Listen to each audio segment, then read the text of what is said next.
le Grand Prix de Trois-Rivières. Une présentation de Tourisme Québec en collaboration avec Miller Lite et la ville de Trois-Rivières.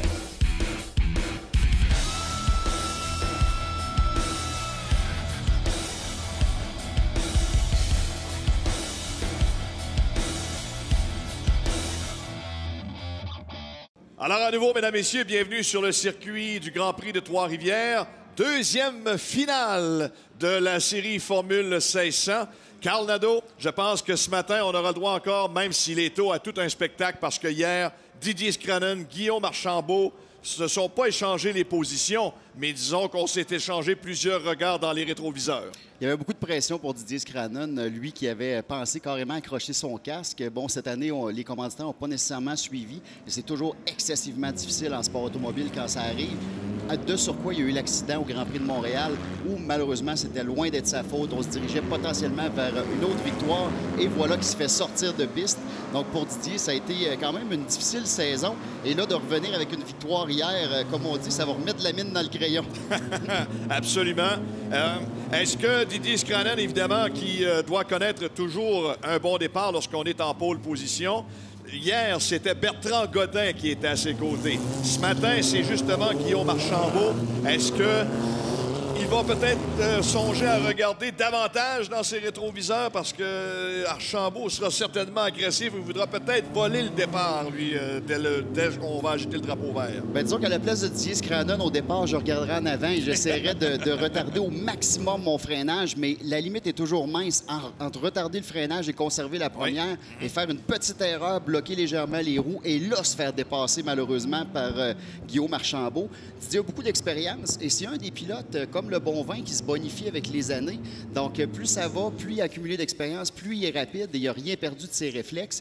Donc, Didier pourrait essayer le doubler ici en fin de semaine et peut-être même le tripler. Alors, c'est Didier Scrannen dans la voiture numéro 94. À ses côtés, le 49, Guillaume Archambault. Sur la deuxième ligne, on a le numéro 3, Kellen Ritter. Le numéro 4, Jake Craig. Sur la troisième ligne, le numéro 14, Spike Colbecker.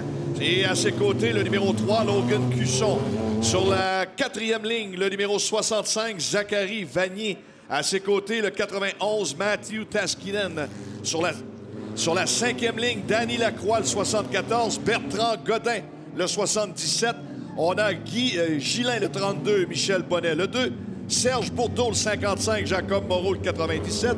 Martin Brousseau, le 83, Gérald Dumoulin, le 60. Et le 19, Alexandre Léguéret. Attention, Carl, un départ à la volée. Surveillons le drapeau vert qui va être agité pour Didier Scrannen. Voilà le signaleur.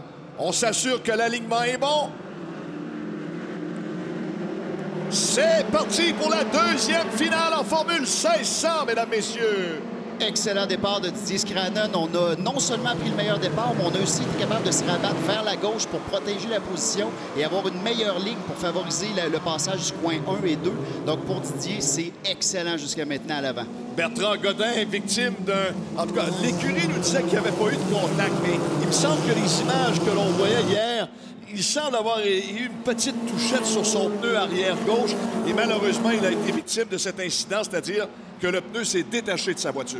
Et Bertrand qui part quand même en 10e place, lui qui a excessivement une énorme expérience en sport automobile, beaucoup de talent et qui a gardé son doigté extraordinaire, lui qui a gagné partout à Montréal, entre autres, lors du Grand Prix. Donc Bertrand va être à surveiller pour une remontée qui risque d'être spectaculaire. Absolument, parce que c'est une course de 30 minutes ou encore 25 tours. Normalement, ça se joue avec le temps.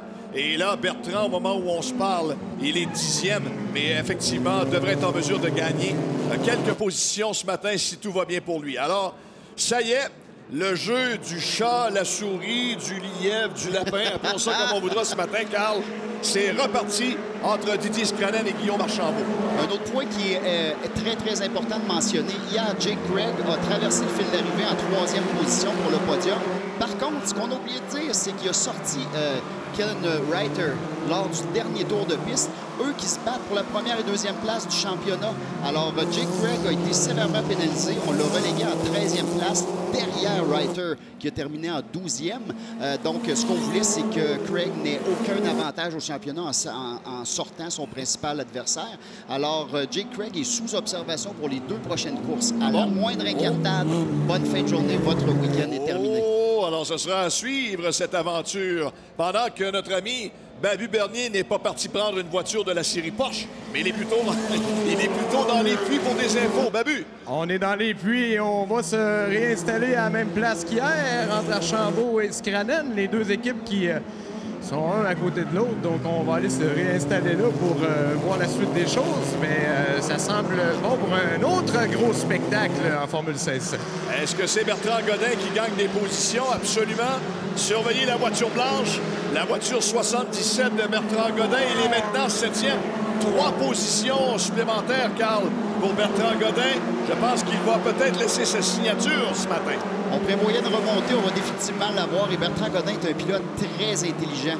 Il est incisif, oui, mais c'est pas quelqu'un qui va se lancer dans une ouverture qui n'est pas suffisante pour passer sa voiture. Donc, il est stratégique, il va y aller tour après tour. Et il sait que dans une course de 30 minutes, on a quand même le temps de pousser l'adversaire à l'erreur et de remonter. Bertrand Godin qui pourchasse actuellement la voiture 14 de Spike Colbecker. Alors, pendant que Didier Scranen devance toujours la voiture 49 de Guillaume Archambault et la voiture 90, celle de Kellen Reiter. Et effectivement, Carl, lorsque tu parles du classement, hier, en tout cas avant la course, c'est Archambault qui dominait Scranen avec une avance de 14 points. Et Taskinen avait une avance de 7 points sur Reiter. Alors, effectivement, c'est excessivement serré dans ce classement. Ouais, sortie de piste, c'est la voiture 55. C'est celle pilotée par M. Bourdeau. Alors, est-ce qu'il est dans une zone dangereuse? Je ne crois pas. On ne voit pas de drapeau jaune pour le moment. Alors, tout semble clair sur la piste pour qu'on poursuive sur le drapeau vert. Bourdeau qui a terminé mi-peloton hier en 9e position. Donc, quand même, c'est un autre pilote, je dirais, soyons polis, dans les 40 ans et plus, qui tourne dans le championnat et qui roule depuis quand même de nombreuses années. Bertrand Godin met énormément de pression. On a vu le pilote devant lui bloquer légèrement les roues à quelques reprises, donc Bertrand met beaucoup de pression. Qu'est-ce qui s'est passé avec M. Bourdeau? On applique les freins. Oh! Contact! Est-ce que c'est avec Alexandre Légaré, la voiture numéro 19? Les 2 ont retardé énormément le freinage. Et c'est un virage qui est piégeux parce qu'en apparence, on dirait que c'est très large et qu'on a beaucoup de place. Par contre, c'est un 90 degrés quand même très serré. Donc, quand on arrive là au freinage, voilà, oui, il va falloir déplacer les voitures. Alors, cet accident de course qui force les signaleurs à agiter le drapeau jaune partout sur la piste. Alors, pour l'instant, on n'est pas immobilisé, on est tout simplement au ralenti et nous devrons exécuter un nouveau départ sur la prochaine relance, le temps de libérer la voiture 55 de Serge Bourdeau. Je ne sais pas quelle est l'autre voiture qui est impliquée dans cet accident de course. Celle-ci, donc, c'est celle de Serge Bourdeau, la voiture de SB Aviation et de Excellence Chrysler. Mais pour l'instant, avec 3 tours d'exécuter, c'est Didier Scranen qui est le meneur avec un temps déjà de 1:11:64, vitesse moyenne à certains points sur la piste à 122 km/h. Le grand perdant là-dedans, c'est Didier Scranen qui avait réussi à se forger une avance de quelques longueurs de la voiture. Je ne dirais pas que c'est une avance extrêmement confortable, mais c'est suffisant pour être capable de se concentrer vers l'avant et de ne pas avoir à faire des lignes de protection, donc qui vont affecter sa vitesse. Par contre, pour Bertrand Godin et la personne devant lui qui est Spike Colbecker, oui. On s'était fait détacher du peloton des 5 premiers, donc ça leur permet de reconnecter. Donc, si Bertrand Godin est capable de faire un dépassement très tôt, il va pouvoir être vraiment tout juste derrière la 5e place et commencer une remontée spectaculaire. Alors, c'est dommage. Donc, Serge Bourdeau, ce matin, son épreuve est terminée seulement au 3e tour. Alors, léger raccrochage qui, malheureusement, est trop sévère pour être en mesure de poursuivre la course. Prochain passage, Carl, départ à la volée à nouveau. Et hier, lorsqu'on a eu ce nouveau départ-là, Didier Scranen a été excellent, tellement qu'il avait réussi à distancer de 3 longueurs Guillaume Archambault. peux vous dire qu'il faut rester énormément concentré, surtout quand on était premier avec une certaine avance et que là, on remet le peloton ensemble. Pour un pilote, on sait qu'à la moindre erreur, on peut perdre tout ce qu'on a travaillé si fort en début de course pour gagner. L'avantage, Didier a énormément d'expérience et est un pilote maintenant très, très calme. Donc, ça peut jouer à son avantage. Bertrand Godin qui est parti en 10e position dans la voiture 77. Il est maintenant 6e. Est-ce que cette relance va lui permettre de monter 5e et par la suite espérer un podium ce matin? Il va être à suivre, bien entendu. Mais attention, Guillaume Archambault, Didier Scrannon continuent, eux, ce matin, à jouer au chat et à la souris. Non, ce ne sera pas au prochain passage parce qu'il y a un véhicule remorqueur en piste. Alors non, je ne pense pas qu'on agite le drapeau vert sur le prochain passage, là, parce qu'on a donc des techniciens en piste actuellement qui travaillent. Et il va falloir surveiller aussi Kellen Ritter, qui hier s'est fait malheureusement sortir au dernier tour alors qu'il était en position de faire le podium. Donc pour lui, c'est sûr que c'est un début de week-end quand même difficile. On a réparé la voiture, on est prêt à l'attaque. Ritter est présentement 3e, donc à la même place qu'hier. Et il y a Jake Craig directement derrière lui. C'est Craig qui avait causé l'accident en sortant Ritter hier. Donc je suis persuadé que Ritter a des vues sur la première place aussi, donc ça peut jouer assez serré dans le premier virage. Absolument. Une course en sport automobile particulièrement, lorsqu'on a plusieurs tours où on a beaucoup de temps à faire, c'est évident que tout peut arriver. On n'espère jamais que ce soit en raison d'un problème mécanique, parce qu'on ne sait pas si on est en mesure de revenir en piste. Si c'est un accrochage et que c'est mineur, au moins on peut rester en piste. Mais dans ce cas-ci, dans le cas de Serge Bourdeau, malheureusement, là, cet accident de course ne lui permet pas de poursuivre. On ne voit toujours pas qui est l'autre pilote d'impliqué dans cet accident ce matin. Parce qu'on a vu le deuxième véhicule remorqueur se présenter pour ramener cette voiture dans les puits arrière. On aura certainement l'information d'ici les prochains instants. Et Didier Scrannon m'avait déjà dit, à vaincre sans péril, on triomphe sans gloire. Donc Didier adore être capable de, oui, faire un podium, gagner une course, mais il aime ça le faire avec de l'action. Bon, alors, on voit, les deux appliquent les freins. C'est impossible de voir la voiture blanche, le numéro de l'autre voiture blanche impliquée dans cet accident. Est-ce que c'est celle... Serge Bourdeau, parce que tout le monde est à 5 tours. Ouais, je suis persuadé, oui. Alors, voilà, seulement un véhicule remorqueur. Alors, tout le monde et l'autre voiture est en mesure de revenir, ce qui veut dire que on a strictement frappé le pneu. Et s'il n'y a pas de crevaison, on est en mesure de poursuivre. Oui, bien, techniquement, c'est ça. Pour la voiture qui était légèrement à droite de Serge Bourdeau, on l'a vu continuer directement dans l'échappatoire. Donc, quand la voiture de Bourdeau a monté sur son pneu, visiblement, il n'y a pas eu de dommage de suspension. Par contre, Serge Bourdeau, lui, a frappé le mur. Donc, c'est certain que sa voiture a malheureusement pour lui plus de dommages. Mais à voir les images, c'est clair que les deux ont tellement retardé le freinage qu'aucun des deux pouvait faire le coin.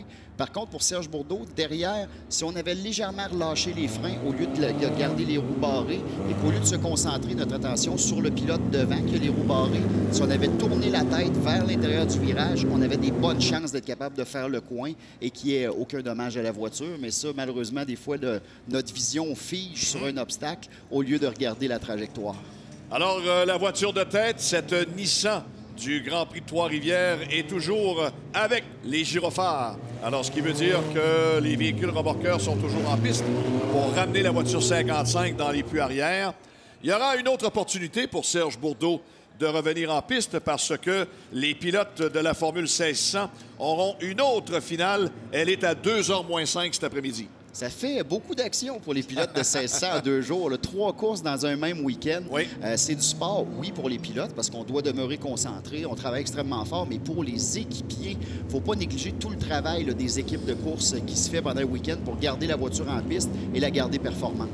Et ça a été, comme on peut dire, un changement de volant rapide parce que Michel Bonnet, qui vient de courir en qualification dans la série Porsche Coupe Canada GT3 et est déjà au volant de la voiture numéro 2 dans cette Formule 1600. Ça prend une bonne forme physique, surtout qu'on est quand même en période de canicule. Donc, c'est déjà pas mal chaud à l'extérieur et surtout très humide. Et dans les 1600, on n'a pas ce qu'on appelle en anglais les cool suits, donc des espèces de vestes qui fait circuler du liquide pour refroidir le pilote. Oui. Dans les Porsche, on l'a. Donc, pour lui, ça va être très bénéfique, la nouvelle technologie en sport auto. Carl, 2 divisions en Formule 1600. On a les pros et on a la série Pro-Am. Et donc, il y a une différence entre ces deux catégories lorsqu'on regarde l'alignement des pilotes. Oui, Pro-Am, hier, Danny Lacroix l'a emporté devant justement Serge Bourdeau et Martin Brousseau. Donc, pour certains que Serge Bourdeau, il n'y aura pas de podium dans la deuxième course. C'est lui, Danny Lacroix, qui d'ailleurs, dans la voiture 74, mène encore dans la division Pro-Am. Alors, il sera surveillé. Il est devant la voiture 60 de Gérald Dumoulin et la voiture 83 de Martin Brousseau. Pendant que le prochain passage, c'est maintenant vrai. Le drapeau vert sera de nouveau agité. Surveillons donc le drapeau vert, mais pour le moment, Babu, qu'est-ce que vous avez comme info? Ben, j'ai Serge Bourdeau juste à côté de moi. Serge, qu'est-ce qui s'est passé? Ben, j'ai pris 4 dernières minutes, mais y a-t-il quelqu'un qui m'a rentré dedans, la roue a levé en arrière, puis la torsion elle a plié, puis j'étais plus capable de reculer. Mais j'ai amassé au max, on était à deux qui se battaient un à côté de l'autre, puis on attend ce 3 dernières minutes au freinage, puis j'ai pas été capable de tourner. Et qu'on se reprend tantôt? Oui, c'est sûr.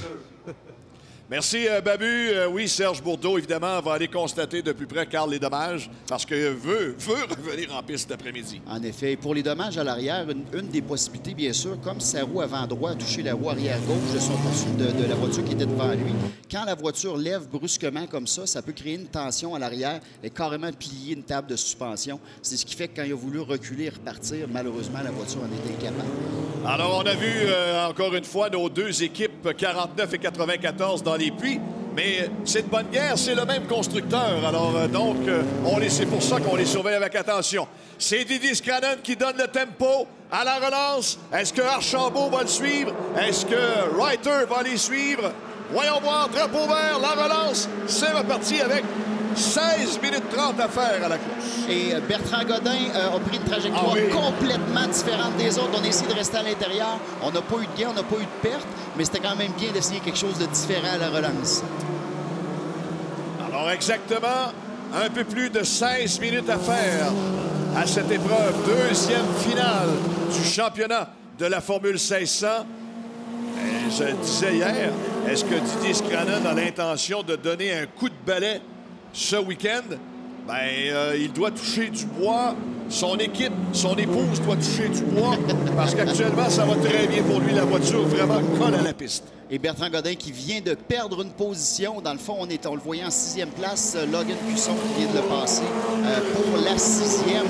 Donc, pour Bertrand Godin, on va devoir aller rechercher l'énergie de la jeunesse pour essayer de remonter ça en avant. Et Didier Scranen, impérial en fin de semaine. Jusqu'à maintenant, aucune erreur en piste. On est très concentré. On est là pour dominer, rien de moins. Et même son avance est, je dirais pas beaucoup plus confortable pendant qu'il y a une sortie de piste encore. Voiture 83. C'est dans la classe Pro-Am, Martin Brousseau qui est installé 3e dans la série Pro-Am. C'est dommage pour lui. Drapeau jaune est agité. On est sous le drapeau jaune. Qu'est-ce qui est arrivé à Martin Brousseau? Perte de contrôle, tout simplement. Part en tête à queue. Pas de collision. Non, on a réussi à éviter les dommages. Et sur la peinture, c'est pas la même adhérence que sur la piste. Donc, le pilote qui a eu à l'éviter en passant par la droite, heureusement, il n'était pas à l'extrême limite de sa voiture. Donc, on était capable de l'éviter. Mais c'est pas un endroit confortable pour éviter une voiture en perdition. Alors, autre drapeau jaune pour les pilotes qui... ça joue un peu avec les nerfs parce que on doit donc s'assurer qu'on aura une bonne relance. Et là, on voit le temps, évidemment, les secondes qui s'égrènent. Didier qui va devoir refaire une autre relance. Lui qui il a réussi 2 départs parfaits jusqu'à maintenant. C'est sûr qu'on aime ça quand le chrono continue de descendre et qu'on est en piste à l'avant. Mais je suis persuadé qu'il aurait mieux conserver cette annonce-là, cette avance-là et essayer de pouvoir relaxer un petit peu en fin de course. Selon notre tableau, Bertrand Godin serait positionné 5e. Est-ce que c'est ce que l'on constate sur notre écran? Didier Scranen fait des signes. Didier Scranen fait des signes. Avec sa main gauche, il fait signe à la hauteur de son oreille. On relance. Déjà. C'est reparti. Et là, Archambault a un meilleur départ. Non! Qui est aux côtés de Scranen? C'est Kellen Reiter. Il est passé 2e. Départ et même Craig. Craig est 3e. Oh, quel changement dans cette relance! Oh, M. Archambault va s'en vouloir là-dessus. C'est certain qu'il va être très agressif pour essayer de reprendre son duel à l'avant. Lui qui était quand même très près de Didier Scranen. Et pour Didier, heureusement pour lui, on n'est pas importuné à l'avant. Est-ce que Guillaume Archambault a été distrait dans cette relance pour que Reiter et Craig réussissent à le doubler? Et même la voiture numéro 14 de Spike Kohlbecker le menace actuellement. Oh, qu'il y a beaucoup de changements très, très rapides à l'avant. On voit Bertrand Godin qui pointe en 6e position. Alors, selon l'ordre de départ qu'on avait, il aurait perdu lui aussi de position. Bon, là, Archambault et Kohlbecker qui menacent Jake Craig, la voiture numéro 4 qui est installée 3e. Et Bertrand Godin dans le portrait, dans la voiture 77. C'est à l'arrière que ça se passe pour la 3e place. Et toujours Ritter et Craig très près l'un de l'autre. C'est deux pilotes à surveiller, mais Craig a vraiment une cible de la part des officiels. Donc, pour lui, on ne risquera pas un dépassement dangereux. Donc, avec 12 minutes à faire à cette épreuve, cette deuxième finale du championnat de la Formule 1600, rien n'est joué pour la 3e position. En première place, Scranen, bonne relance. Mais attention, c'est maintenant Kellen Reiter, le 90, qui est dans ses rétroviseurs. Et là, Archambault, est-ce qu'il va tenter une manœuvre? Il est à l'intérieur. Et avantage aux deux pilotes intérieurs qui utilisent, dans le fond, l'aspiration. C'est ce qui va permettre au deuxième derrière de passer aussi. Et même Bertrand Godin a suivi, Carl. Wow! Alors, vraiment, la 3e place actuellement se joue pour les 10 dernières minutes. Ça a été très, très coûteux pour le pilote qui est resté dans la trajectoire parfaite de course. Certain que quand on a deux voitures collées l'une derrière l'autre, les deux voitures vont aller un peu plus vite, ce qui fait qu'il a perdu 2 positions. Mais probablement que Jake Craig n'a pas dit son dernier mot. Hein. Ça risque peut-être de rechanger d'ici les prochains tours. On aime ça, les courses de 1600. Il y a toujours beaucoup d'action. Ouais, les courses de tour, c'est du premier tour jusqu'au dernier tour, jusqu'à la ligne d'arrivée. Quand les pilotes nous donnent un spectacle, non seulement pour nous, mais c'est surtout ceux qui ont franchi les tourniquets, qui sont assis dans les gradins, qui sont debout à quelque part sur le parcours. Ils veulent voir de l'action. Et c'est définitivement agréable de voir que dans le top 5, on a deux vétérans, Didier Scranen et Bertrand Godin, qui se battent avec plusieurs jeunes loups, avec Ritter, Archambault et Kohlbecker. Donc, les jeunes fréquentent les plus vieux. Et on voit que, oh, et le 60 à erreur de sa part, là, on a Gérald Dumoulin qui a fait un tout droit ici. Meneur dans les Pro-Am. Oh, il menait la course dans la division Pro-Am, Gérald Dumoulin. Alors, ça coûte cher, cette sortie en tête à queue. Certain que Danny Lacroix ne s'en plaindra pas, lui qui prend maintenant la tête dans la catégorie Pro-Am. Son frère, d'ailleurs, devrait faire des étincelles dans la série NASCAR en fin de semaine. Les Dumoulin, hein, ils sont populaires à Trois-Rivières et ils ont hâte de prendre la piste. Oui, on a Lacroix, Kevin Lacroix, qui est quand même un pilote hyper dominant, c'est routier, qui va essayer d'y aller pour la victoire en fin de semaine. Pour lui, le championnat, c'est un peu plus difficile. Attention à Reiter dans la voiture 90 avec 10 minutes très exactement à faire dans cette deuxième finale du championnat de la Formule 1600.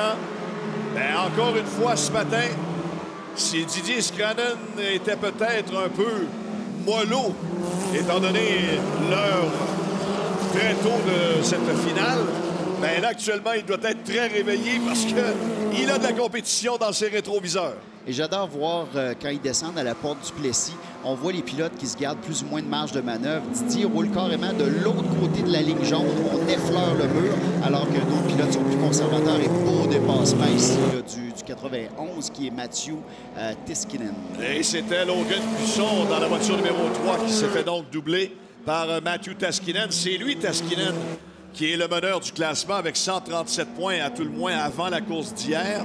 Reiter, on vous le rappelle, deuxième. Archambault, troisième. Scranen, quatrième. Et Micha Koigberg pour compléter le top 5, mais Koigberg n'est pas de cette course en fin de semaine dans la série 16. Bertrand Godin, toujours derrière Spike Kohlbecker pour la 4e place. Est-ce qu'il y a eu une légère touchette sous le derrière de voiture? On ne s'est pas touché parce qu'il était tellement limite que si Bertrand avait rentré le nez en dessous, il aurait parti en perte de contrôle. Et là, superbe manœuvre de début de dépassement de la part de Bertrand Godin. On s'est ravisé étant donné que l'autre pilote, il laissait pas grand place à l'intérieur. Donc, quand on disait que Bertrand est un pilote intelligent, on a attendu à la sortie de la porte du Plessis. Et là, boum, on devrait être capable, au bout de la ligne droite, de prendre la position de la part de Bertrand. Donc, on a évité de prendre un risque inutile, mais on a tout de même complété le dépassement. C'est fait! Godin maintenant 4e dans la voiture 77 a réussi à doubler Kohlbecker. Bertrand Godin maintenant, il est derrière la voiture 49 de Guillaume Archambault. Est-ce que Godin aura suffisamment de 8 minutes pour s'approcher de Guillaume Archambault, installé 3e? Il faudrait qu'il n'ait pas à défendre sa position. Si Bertrand Godin est capable d'étirer un petit peu ses poursuivants, il va être capable de rouler la ligne pour avoir le maximum de vitesse et pas se faire importuner. Par contre, le pilote derrière veut reprendre son dû, c'est certain. Donc, on va voir comment ça va tourner. On avait prédit une remontée de Bertrand Godin pour aller top 5. Et voilà, Bertrand est là. Bertrand Godin, hier, victime d'un très minime accrochage, mais suffisant pour lui faire perdre, malheureusement, le pneu arrière gauche. Et c'est ce qui l'a forcé à l'abandon alors qu'il était parti sur la première ligne à l'extérieur de Didier Scranen. Et voilà que ce matin, Bertrand s'est dit non, c'est pas vrai que je vais être presque chez nous, devant mes amis, devant ma famille, et encore m'en aller m'asseoir dans les puits. Il s'est dit ce matin, j'y vais le tout pour le tout. Et il lui reste 7 minutes pour tenter de monter sur la 3e marche du podium. Oui, ça lutte derrière. On a un beau dépassement ici qui vient de se faire de Logan Cusson sur Mathieu Taskinen. Ouais, c'est Cusson et Taskinen là, qui s'obstinent pour la 7e place actuellement. Et là, c'est un beau trio. Scranen, Reiter et Archambault. Et au freinage qu'on vient de voir, il y a quand même beaucoup de bosses. C'est pas évident d'avoir une bonne trajectoire. Et si vous regardez Didier, sa voiture, il freine. La voiture est en plein contrôle. On n'a pas de dérapage, on n'a pas de sautillement des roues. Donc, on utilise énormément de douceur dans son pilotage pour Didier. Ce qui fait que, un, on ne fait pas d'erreur. Deux, on ne pousse pas la voiture en dérapage qui risquerait de lui faire perdre du temps. Donc, l'expérience est en train de jouer présentement. 6 minutes. Les secondes s'égrènent. Et on effleure le mur encore une fois pour Didier Scranen. Petit à petit. Et là, c'est Archambault maintenant qui décide de se mêler de la partie et mettre une pression sur Kellen Reiter, la voiture 90 qui est en 2e place. Et ça, c'est parfait pour Didier à l'avant. Si les deux pilotes derrière lui se battent entre eux, c'est certain que les deux vont perdre un petit peu de temps parce que là, celui qui est en 2e place va essayer de protéger sa position. Celui qui est derrière va tenter des manœuvres, ce qui fait que si on passe à 2 de large, les deux perdent du temps. On n'a pas dû apporter de gros changements sur la voiture de Scranen. Elle était parfaite hier, si ce n'est que de vérifier les pneumatiques, qu'on a le bon degré de pression dans les pneus. Mis à part ça, lui, s'il a dit à ses mécanos, moi, les gars, ce que vous avez fait comme voiture, vous l'avez préparé à la perfection, on ne change pas grand-chose. Bien, techniquement, on doit s'assurer qu'on revient exactement au réglage de base de la veille. Pour une raison bien simple, c'est que c'est un circuit de ville, donc bosselé. C'est possible que l'alignement travaillé pendant la piste, c'est possible que ce qu'on appelle le corner weight, donc la répartition de poids avant, arrière, côté sur la voiture, soit un peu différent. Alors souvent, ce qu'on va faire, on va remettre la voiture sur les balances, on va vérifier l'alignement, on va s'assurer que tout est parfait. Et un bon vieux nuts and bolts check, donc on fait le tour de la voiture, on s'assure qu'il n'y a rien qui a loussé, que tout est parfait, et on relance la voiture, mais en effet, on ne doit pas avoir changé les ajustements. Attention à Reiter qui monte ses couleurs à l'extérieur de Scranen. C'est fait! Reiter et Archambault sont à l'extérieur de Scranen. Il conserve à l'intérieur sa 2e... Ben, pas ça. Il conserve la 2e position. Oh, c'est pas fini, ça, Carl. C'est pas fini. C'est le temps pour Didier d'attaquer immédiatement. Il reste seulement 4 minutes. On a pu voir les effets de l'aspiration. 2 pilotes sur la trajectoire à l'extérieur ont été plus rapides que Didier, qui, lui, protégeait l'intérieur du virage. Mais là, ça va être le temps d'attaquer. On ne peut pas laisser passer trop de temps au chrono. Il reste 4 minutes 15. Est-ce que Scranen est en mesure de revenir? Est-ce qu'Archambault va menacer Scranen? Et est-ce que Bertrand Godin, qui suit ça en 4e, se dit « J'ai peut-être encore une chance ». Ben, pour Bertrand, on est un petit peu largué derrière, à moins que ça se batte tellement fort à l'avant que les trois pilotes se ralentissent et ça risque fortement d'arriver. Les trois veulent la première place du podium. Ça peut en effet tourner à l'avantage de Bertrand Godin derrière, mais il semble avoir quand même... Oui, un bon gap, comme on appelle en termes de course. Bon, dans les virages, Reiter, on voit nettement qu'il colle bien, mais lorsqu'on arrive justement comme ça en bout droit, Scranen revient directement dans ses pneus pendant qu'il s'en va à l'extérieur. Scranen pour la position de tête. Ça sera dérapage au ouais. freinage. Ça sera très difficile pour... Oh, et Didier, quand même, qui revient bien. On a vu que le pilote derrière Didier ne l'a pas suivi. Donc, on aurait pu les deux bénéficier de l'aspiration et peut-être passer pour la première place. Par contre, le pilote derrière Didier a dit « Arrange-toi avec tes troubles, moi, je t'aide pas. » Donc, on voit que ça a été difficile de passer. Là. On joue le tout pour le tout avec 3 minutes à la course. À l'intérieur, Scranen et Reiter. Incroyable et dépassement. C'est la foule qui encourage Scranen, voilà, du côté de son équipe. Devant son équipe, devant sa copine. Dépassement extraordinaire. Et ça n'a pas été un dépassement, comme on dit, dangereux. Il a fait ça à la perfection. Autour d'Archambault, il a tenté de se pointer à l'extérieur de Reiter pour la deuxième place. Oh, Archambault encore! À l'extérieur, il monte ses couleurs à l'intérieur et à l'extérieur.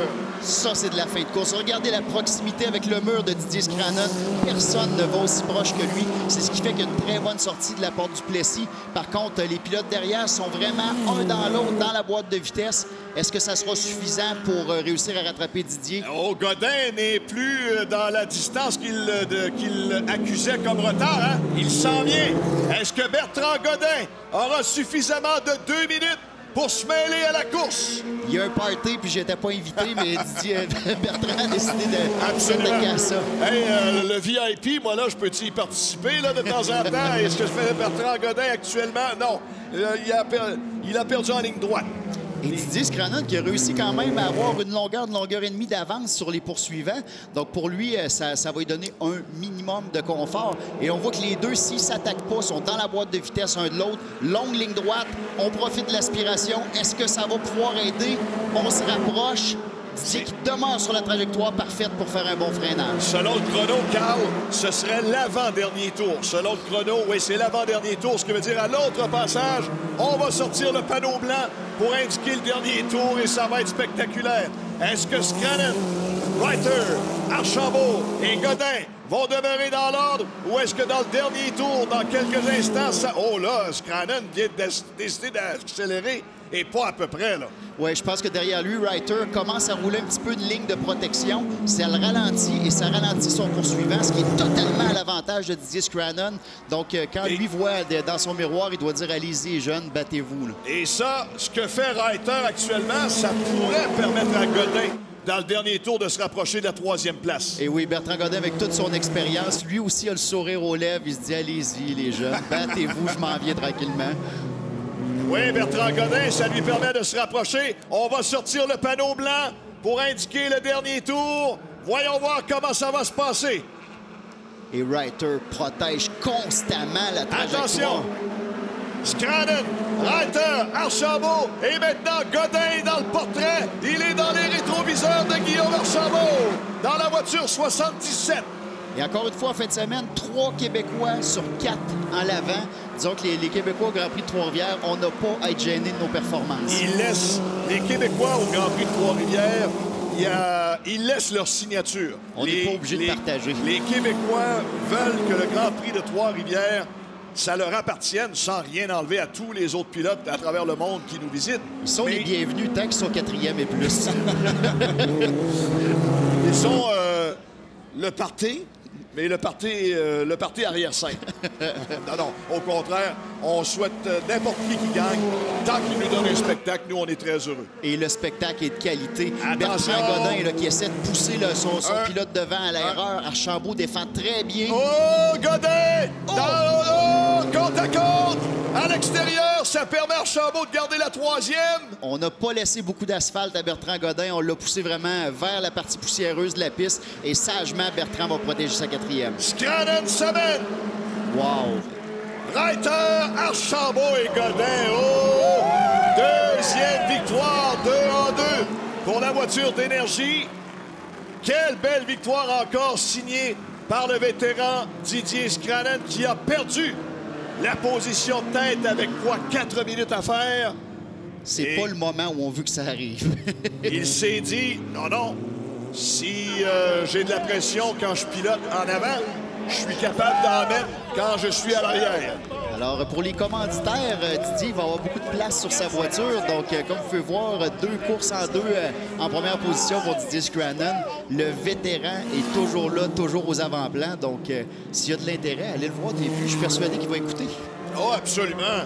Alors, la voiture d'énergie RDS qui, encore une fois, signe une deuxième victoire en 2 courses.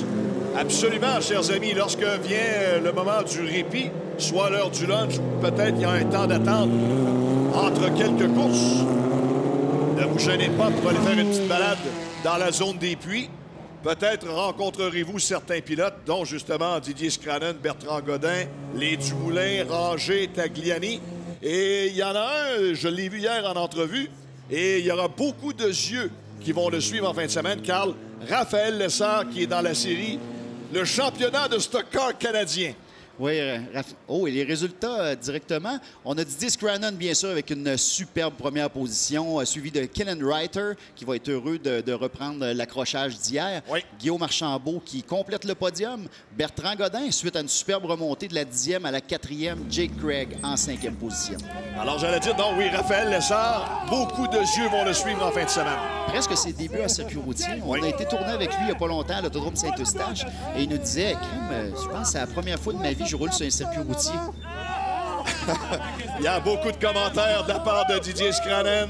Et voilà qu'il savoure cette deuxième victoire. Notre ami Babu l'attend avec le micro. Alors, dans quelques instants, on devrait être en mesure de le rencontrer. Mais pour l'instant, Carl, si on regardait le départ qu'a connu Didier Scranen. Les départs, devrais-je ajouter. Alors, sur la ligne intérieure, a bien gardé son couloir. Oui, très bien fait. Et dès qu'il a vu qu'il y avait l'espace suffisant, on s'est rabattu vers l'extérieur et à l'intérieur, il y avait beaucoup d'action. 4 de large à l'entrée. On sait très bien que dans le virage numéro 2, 2 de large, c'est déjà très serré. Donc, on s'est sagement rabattu pour tout le monde. C'était la voiture, est-ce que c'était la voiture Martin Brousseau 83 qui avait tenté la manœuvre à l'intérieur lui dès le départ? Et justement, cet accrochage de Serge Bourdeau, la voiture 55 qui malheureusement l'a forcé à l'abandon. Et pour lui, ben, ne sait pas, oui, le freinage a été forcé et malheureusement, ben, il y a eu cet accrochage. Oui, puis on a pu voir sur la reprise qu'il n'y avait personne derrière lui. Donc, en effet, c'est vraiment lorsque sa voiture s'est soulevée dans les airs qu'il y a eu le bris mécanique. Et là, on a réussi à éviter le pire. Ça, c'était Martin Brousseau qui menait la série Pro-Am, qui malheureusement est sorti en tête à queue. Didier Scranen à la relance, réussit à être là. Toujours une pression du 90, Kellen Reiter. Et pendant que Archambault réussit, Archambault qui à la relance avait perdu 2 positions. Oh, et quel pilotage là, de sa part. C'est incroyable la course qu'Archambault nous a donnée. On a réussi à avoir un podium. C'est pleinement mérité. Et on a vu par la suite une autre sortie en tête à queue, la voiture numéro 60. C'est celle de Gérald Dumoulin. Et Bertrand Godin, à 2 reprises, avait affiché ses couleurs à l'intérieur et à l'extérieur et finalement, ça a fonctionné. Oui, disons qu'à force de jouer dans les miroirs, là, des pilotes des fois un petit peu moins expérimentés, on se met à regarder un petit peu trop à l'arrière, on manque ses points de freinage et là, bingo, le pilote plus expérimenté peut passer. Scranen avait perdu la position de tête et finalement, avec l'aspiration, bon virage à l'intérieur, avec une couple de minutes à faire à la course, vient chercher la position de tête. Et même a réussi à se sauver un peu devant Reiter. Ah oui, c'était une manœuvre absolument impeccable. Le timing était parfait pour Didier Scranen. Pendant qu'à l'arrière, c'était véritablement la guerre. Bertrand Godin qui essayait de mettre le nez sur le podium. Sagement, on s'est ravisé pour éviter un contact. Donc, superbe 4e place de sa part aussi. Absolument. Ça promet pour la dernière finale cet après-midi pendant qu'on célébrait dans l'écurie de la voiture 94 Énergie RDS. Ben justement, il est là, Didier Scranen. Il est prêt à donner ses commentaires. Didier, tu nous as donné tout qu'un spectacle. Explique-nous, qu'est-ce que tu as mangé un matin? Parce que tu vas en manger après-midi, là. Je crois que c'était 2 toasts au beurre de pinot avec un petit peu de banane. Ça prenait des protéines puis de l'énergie parce que 3 courses par week-end et 2 collés, là, 7 h le soir, 9 h le matin. Encore une fois, chapeau à mon équipe. La voiture était exceptionnelle. J'ai fait une erreur de toute la course. J'ai pas été capable de rentrer le premier rapport en dessous de l'arche. C'est là que Killen m'a dépassé. Puis là, je dis, no way, José, que je vais l'échapper, celle-là. Le dernier dépassement était simplement débile. C'est rare qu'on voit des dépassements-là. Là. Bien, ça, c'est un petit peu l'expérience. Tu sais, je l'ai préparé, ce dépassement-là. Je savais que ce n'était pas au dépayé que j'allais l'avoir, mais si j'étais capable de le tenir à l'intérieur au dépayé, j'allais pouvoir le prendre au Ryan. Merci, Didier. Puis, bon champagne encore une fois. Didier Scrannon, mesdames, messieurs! Alors, c'est messieurs 1, 2 et 3 ou 3, 2 et 1 vont se présenter sur le podium dans quelques instants. Carl, oui, Didier remporte la victoire, mais il y en a un qui doit être soulagé, deux qui doivent être soulagés. D'un, Guillaume Archambault qui perd 2 places lorsqu'il y a eu une relance, et Bertrand Godin qui hier, malheureusement, forcé à l'abandon, ce matin termine 4e et presque 3e. C'est vous dire à quel point qu'une meilleure position au départ a été favorable à Bertrand Godin. On est parti 10e, on a réussi à remonter en 4e. Si on avait pu partir en première ligne comme la première course, ça aurait pu faire des étincelles. Et Didier, c'est très drôle parce qu'à Montréal, il a fait une petite erreur lors de la première course et il m'a dit plus jamais. Il dit, si je refais une erreur comme ça qui me coûte une victoire, je vais attaquer immédiatement et j'attendrai pas quelques tours. Je vais tout de suite reprendre mon dû. C'est ce qu'il a fait ici à Trois-Rivières. Alors, place maintenant à notre maître de cérémonie, M. François Roy, pour les présentations au podium. Mesdames, Messieurs, nous allons maintenant procéder à la cérémonie protocolaire de la course F1600 Canada en classe Pro. En plus du champagne traditionnel, chaque gagnant recevra une montre Rodania. Pour honorer les 3 pilotes, j'invite le président de la série, M. Marcel Lafontaine.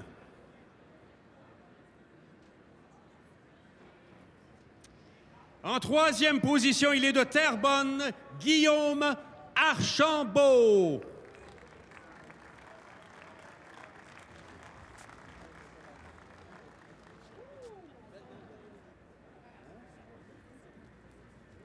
En 2e position, in second place, il est de Vancouver, Kellen Reiter.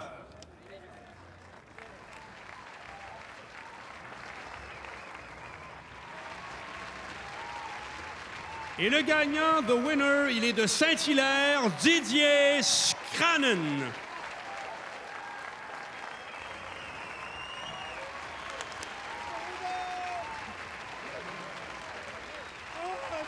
Mesdames et messieurs, ceci complète la cérémonie protocolaire de la course F1600 Canada en classe Pro.